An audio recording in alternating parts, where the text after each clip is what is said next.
Welcome to the Politics and Media programme. Schools in Britain are some of the most socially segregated in the world. That's the stark conclusion of a report last week by the Organisation of Economic Cooperation and Development. But perhaps we should not be too surprised. Two of our last three Prime Ministers were educated at fee-paying private schools. The report says that the situation is getting worse. Among the children of immigrant families in the UK, 80% were taught in schools with high concentrations of other immigrant pupils, the highest proportion in the developed world. And even immigrant children with educated family backgrounds are twice as likely to go to disadvantaged schools, meaning they are less likely to attain good results. Now, we're lucky enough to speak to Andreas Schleicher, the Deputy Director of Education at the OECD, earlier today. He had this to say about the report's findings. We survey the knowledge and skills of 15-year-old students around the world and through representative samples, and then study the kind of individual and systemic factors that relate to performance. We do find that in the United Kingdom, immigrant students tend to cluster in schools that are associated with significant levels of social disadvantage, for example, parents having lower levels of education, and that tends to be a drag on the performance. What you can say is that students with an immigrant background in the UK are often doubly disadvantaged. They have specific challenges of their own background, and they are in a school that actually tends to be sort of a challenge in the aggregate impact. You could argue that the fact that immigrant students tend to end up in disadvantaged schools is largely an outcome of immigrant parents more likely sort of to be disadvantaged. But in fact, one of the interesting findings of the study is that you could even see highly educated parents with an immigrant background sending their children to those kinds of disadvantaged schools, which is sort of counterintuitive, but might reflect the fact of residential or social segregation in the UK school system. I think if you look at some of the education systems very successful in educating all young children, one of the things they tend to do is to attract the most talented teachers into the most challenging classrooms and to get the best principals into the toughest schools. So rather than moving the students around, they've actually been very, very successful in addressing the challenges where they are. If you look, for example, to Shanghai in China, very successful in this. If you look to the Nordic countries in Europe, one of the things we see is that social background there does have a very modest impact on learning outcomes only. So learning opportunities are highly equitably distributed.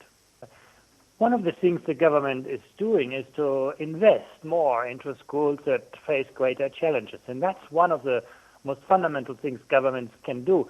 The key, however, is not just to put in more resources, but to attract the most talented teachers into the most challenging classrooms and to find the best principals for the toughest schools. So it's about a lot more than money. It's about creating an environment where on the one hand schools have a lot of responsibility and autonomy, and yet there is a great system that actually ensures that basically the resources are really tied, the quality of the resources are tied to the challenges. But there are good examples for this. If you look to East Asia, if you look to Northern Europe or Canada and North America, I think there's a lot the UK can learn by studying their experiences. Well, whether the government is doing enough to close the achievement gap is up for debate, as is the question of what do these persistent inequalities in schooling mean for the futures of our children? And what do they tell us about our society?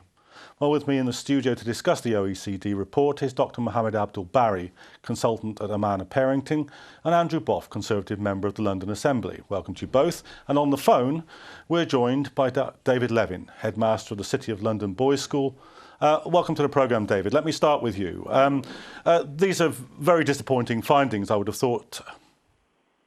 Yes, what didn't come out in the report is that further on, the Deputy Director, that further on, it did state that Britain was well above average in the OECD for children going on to higher educational attainment than their parents. I mean, it doesn't detract from what I call the silo society we have in Britain regarding immigrant children. But I think we shouldn't be too despondent. It did show a level of mobility which surprised a lot of people in terms of the attainment of children, particularly immigrant children, relative to their parents, in terms of going on to university and finding professional employment. Well, how does that? Could you just connect those two things up for us then? How are we in a situation where there's greater social segregation, but at the same time more people getting through to university?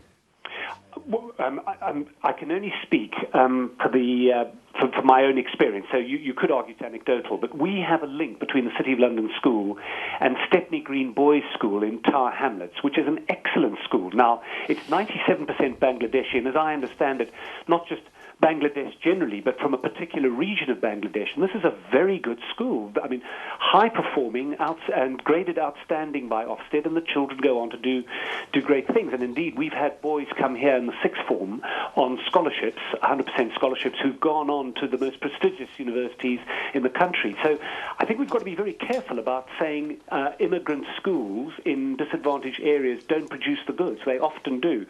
My point is that is a much more long-term point that, and we're owned by the City of London Corporation. We very much operate in the city, and England, and London in particular, is a trading country. And if we are going to perform and be competitive, all our citizens must be integrated, must know each other, must be aware of other cultures around the world. If we are going to succeed, and my worry is not so much the academic, it's the social, that we have lots of children who don't know their fellow citizens from different ethnic and racial and socioeconomic backgrounds. And coming from South Africa myself, I find this a very, very worrying trend indeed. But it's social rather than academic. Okay, Dr. Barry, do you find these results about the sheer levels of social segregation worrying? It is disappointing. I thought that some other European countries probably will be worse than us. I have been in education for many years, and I have seen there is segregation, there is white flight, there are schools where only one ethnic minority community dominates. Okay, that's probably the reality. But coming back to the social mobility, as David has mentioned, I think this is probably because of certain communities or certain sections within those immigrant communities. So Chinese and Indians are doing far better, and certain sections of Pakistani and Bangladeshis are also doing better. What about the overall majority of the minority communities? If they are seen to be doing so badly and they are segregated, then there's an issue. And there are many reasons for this. There could be many reasons for this, but these are the issues that we need to tackle and address. Mm-hmm. Andrew Boff, the report actually, although within it contained figures about immigrant communities, actually its headline, if you like, was about social segregation as a whole. Now, do you think that the actions that the Conservative government are taking at the moment are going to worsen that situation or make it better? Well, I think it makes it better, and you're quite right to identify that the issue we're talking about here is not really about ethnicity, which is a layer of the problem. It's more about poverty, it's about social mobility, it's about people's ability to take control of their own lives and feel as though their children, whatever their background, have enough educational opportunities, have enough challenge in schools to be able to compete with perhaps the middle classes, people who are better off. And so the government reforms are geared towards allowing those communities to take greater control over over education, the possibility of, for example, setting up free schools, the possibility of turning schools into academies, which have a good track record of delivering good educational outcomes in very poor communities. Those opportunities, I think, should be seized upon by all the communities, especially where, as a result of the nature of migration, we have seen ethnic minorities sort of clumped together in certain areas, and they've tended to, some communities have tended to come over in, and be in that lower social strata of earnings, and then find themselves with a not very good school. You see, I would challenge Dr. Barry.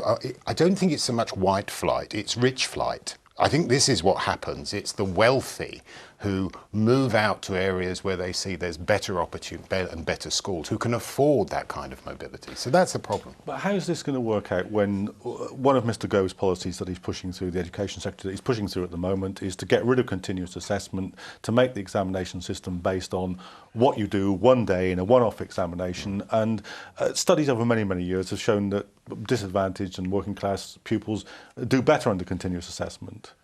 Well, you know, I think what's happening here is that the education is responding to what parents are asking for, and parents are asking for there to be a more robust examinations to enable their children to succeed.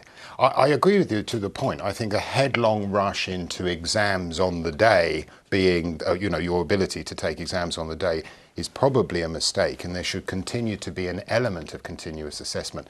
But it's so much in education we've flip-flopped. You know, I took O-levels and I saw them switch into GCSEs. And then GCSEs somehow got the reputation of lacking the kind of rigour that there was for O-levels. And parents' faith in those exams has been knocked recently, as we know. Therefore, it's only right that the government should pay attention to what the parents want, what employers want, and what universities want to demonstrate a child can excel. David, let me come back to you about this. Do you think that the direction that government policy is going in is actually going to address this question of social segregation, or do you think it will make it worse? I personally think it's going to be made worse. I can only see faith schools and the right of parents and teachers to group together. That there's a strong risk. I'm not suggesting it may necessarily happen, but I think it makes it much more likely that you're going to have monocultural communities developing when we really want to be mixing people up. I mean, my school is very mixed, and it's great. I mean, there's a real edge and buzz and excitement because we have so many different children from different ethnic backgrounds and socioeconomic groups. I know we're an independent school, and you could argue that prosperity or money being available makes it easier. But I think that the direction of policy is going to make it more likely, not less so, that children will be cut off from their fellow citizens of different racial and ethnic background. Okay.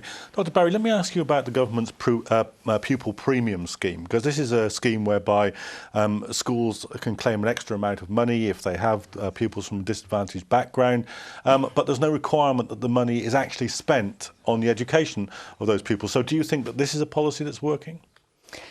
Well, I'm not fully aware of this premium scheme, but the thing is that there was a education maintenance allowance in the past, but the government has got rid of that, and which was really helping the impoverished children. The issue, I think, overall issue is the socio-political and housing issue, as OECD has rightly mentioned. Many parents start not with the level playing field, and some people come from outside. They don't have this social knowledge of what is happening around. So I can understand that there will be difficulties that these communities are facing. But the problem is OECD has also mentioned about the parents, those who are highly educated and they are aspirational, and their children are also not doing quite well. So these are the big issues that we need to address, not only from the education perspective, but socioeconomic perspective as well.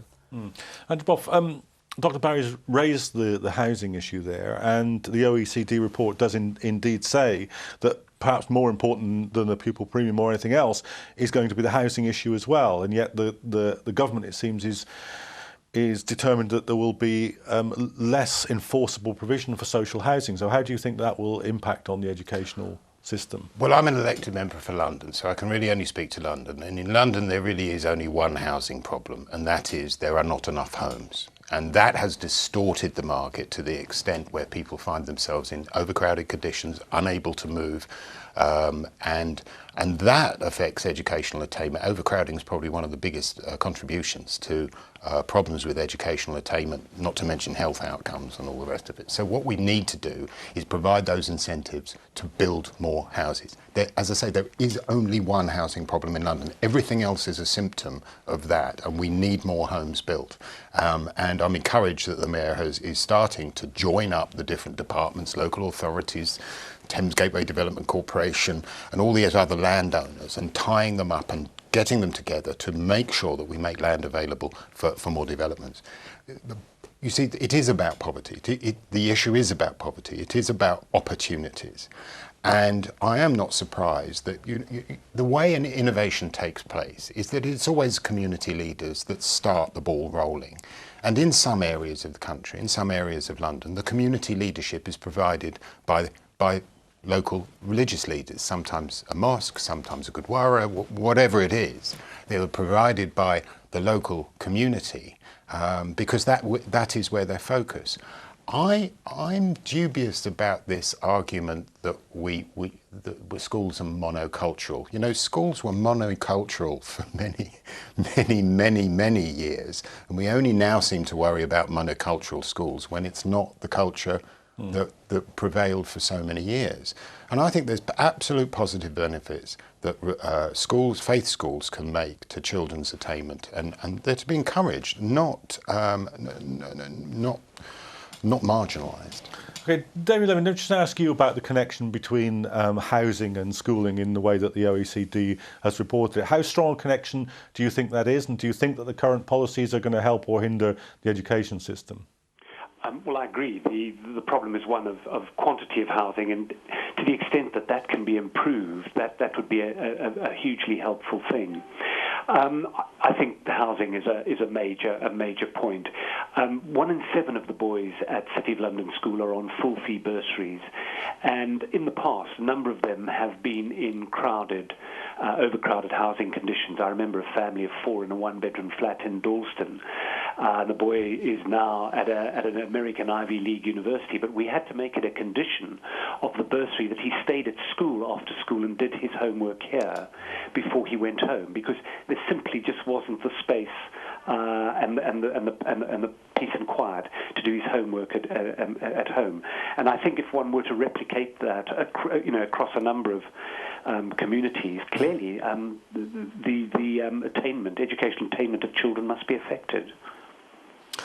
Dr. Barry, do you think that the housing programme, I mean, you're very familiar with East London, with what's going on there with the Olympics, a huge redevelopment there.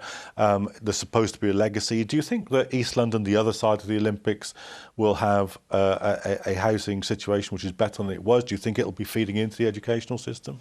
I hope it becomes better. I was involved with the London 2012, and the houses that were created for the athletes, many of them will be converted to the affordable housing, and there will be an economic regeneration. But the thing is, the issue is about the overwhelming number of minority communities as well as white working class. As I agree with Andrew, it's mostly risk flight, where some Asians and probably some other communities and others are involved.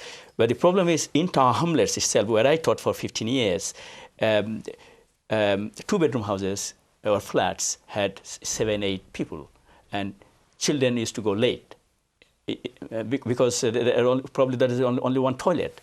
So these issues compounded the situation. But fortunately, because Tower Hamlets invested a lot of money and communities were involved in Tower Hamlets education, it's doing far better now compared to probably 10, 15 years ago.